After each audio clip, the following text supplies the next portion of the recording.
மீன்பிடிப்பதற்காக சட்டவிரோதமாக பயன்படுத்தப்பட்ட தங்குசி வலைகள் இன்று எரித்து அளிக்கப்பட்டன. மீனவர்களிடம் இருந்து கைப்பற்றப்பட்ட தங்குசி வலைகள் கடற்தொழில் மற்றும் நீரியல் வளத்துறை திணைக்களத்தினால் உதவி பணிப்பாளர் கணேசமூர்த்தி தலைமையிலான அதிகாரிகளால் யாழ் நீதிமன்ற உத்தரவின்படி எரித்து அளிக்கப்பட்டன.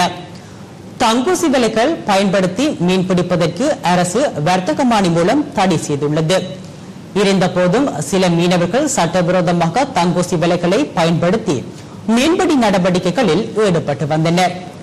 குருநகர் மற்றும் பாசையூர் பகுதிகளில் தங்குசி வலைகளை பயன்படுத்தி மீன்பிடி தொழிலில் ஈடுபட்டவர்கள் கைது செய்யப்பட்டு நீதிமன்றத்தில் முன்னிலைப்படுத்தப்பட்ட போது நீதிமன்றத்தினால் அபராதம் விதிக்கப்பட்டதுடன் தங்குசி வலைகள் நீதிமன்றத்தினால் பறிமுதல் செய்யப்பட்டிருந்தது.